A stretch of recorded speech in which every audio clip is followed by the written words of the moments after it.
Service Guidelines. So, ano-ano nga ba yung mga guidelines ng ating support service? Una, priority site is where your coordinator is. Kung saang area ka, kung saan ang store nyo, may mga core tayong naka-assign. So, dapat kilala nyo kung sino yung core nyo. Dahil, yung core nyo, yung mag-handle ng store nyo for faster transaction sa ating office. Next, your coordinator will serve as your quality control/expeditor.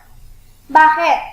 Kasi kung malayo yung store nyo, walang magmo-monitor, kaya meron tayong co-or na naka-assign para sila na yung mag-QC ng items nyo.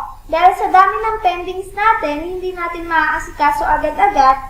So, dahil malayo kayo, may co-or kayo, sila yung mag-aasikaso. Sila yung mag-organize.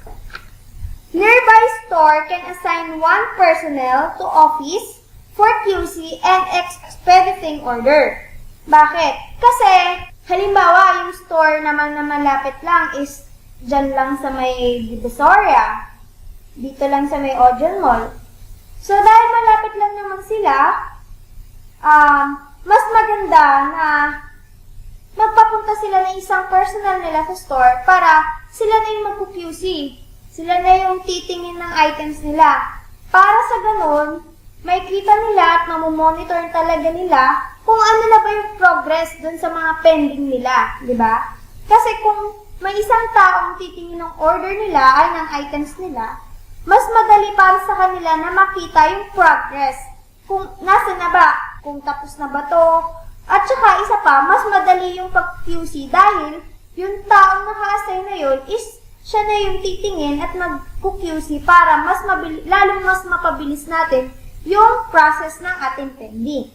Third one, do not send email of your graphic/instruction to two sites.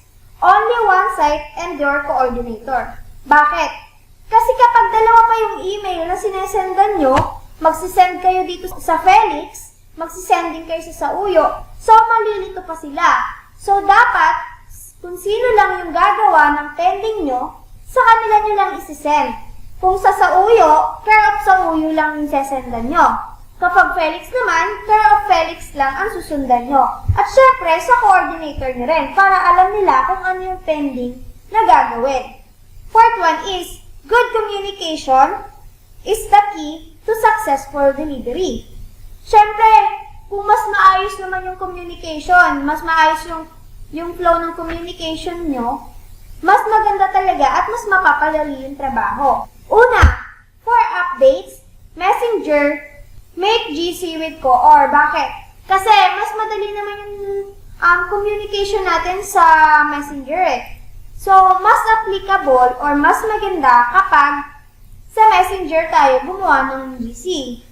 Kasi mas mabilis yung communication flow natin. So, dapat sa GC na gagawin natin, ang nakapangalan ay kung anong branch kayo, saang office gagawin ang pending nyo. Halimbawa, Ermita, New CPD, Felix, pending. Ibig sabihin, Ermita yung branch, sa Felix gagawin ang pending.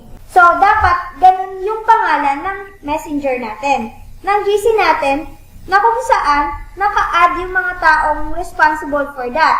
Syempre, ang nandun is yung co-or ninyo, kasama sa GC, yung branch, syempre, and also yung gagawa. Kung Felix, Felix yung i-add nyo.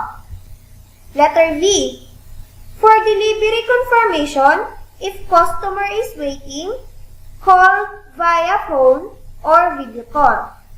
So, syempre, nanghihingi ng update si customer, dapat bigyan nyo siya ng confirmation kahit tawagan nyo lang siya sa phone or i-video call nyo siya. Kasi kung naghihintay siya, di ba dapat i-update nyo talaga siya. Lalo na kung deadline na, lead time na niya. Tapos, hinihintay niya na yung items, di ba? Letter C. Always get SOR number. Huwag natin kakalimutan, dapat lagi natin kinukuha yung SOR number. Letter D. Get delivery confirmation via group chat. So, kapag delivery confirmation niya, another group chat siya with dispatch team naman. Then, letter E.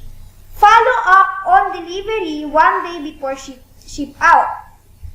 So, kung halimbawa, bukas na yung ship out ng delivery nyo, ngayon pa lang, before the day ng ship out nyo, kailangan tanungin nyo, ano na po ba? Ano na ang update regarding sa delivery? Next, letter F. Follow up until you see a photo confirmation of delivery. So, hanggat walang sinisend na picture si dispatch ng confirmation of delivery, huwag kayong maniniwala na nasend namin, okay na, ganito. Dapat, laging may picture ng confirmation of delivery. Para yon sa communication, good communication natin. So, sabi ko nga, kapag maayos yung flow ng communication natin, mas mapapadali yung trabaho natin.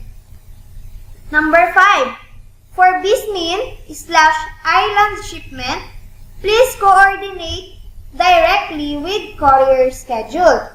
So, dapat, kung malayo yung store nyo, dapat alam nyo kung ano yung schedule ng courier. Nang sa ganon, alam nyo kung kailan siya darating sa inyo mismo. Dapat alam niyo mismo yung courier schedule date. Number 6. Go to Store Common Information page /portal for updates on. Letter A. Inventory.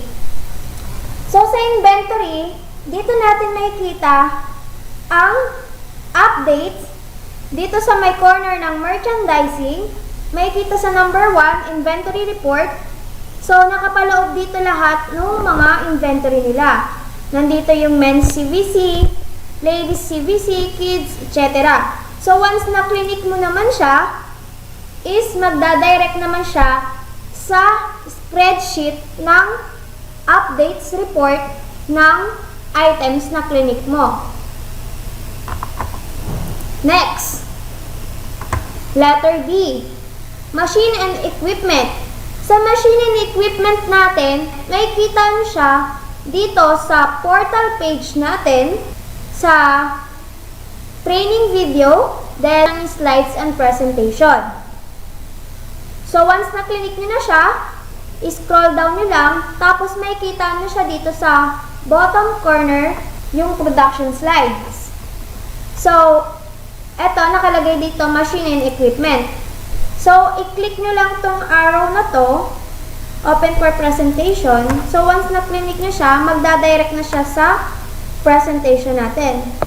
So, meron tayong dual heat press machine, ID lace machine, cup press machine, hydraulic equipment, PVC card die cutter, 3D heat press machine, and so on and so forth.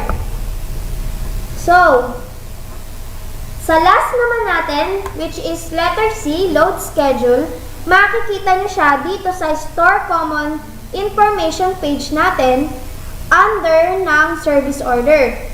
Number 1, work order. So, once na-click nyo siya, magdadirect na siya sa file natin, which is naka-post na agad, up-to-date siya ng December 11. So, December 11 ngayon, naka-update naman siya. Yan, makikita nyo yung mga workload capacity updates natin. Yan.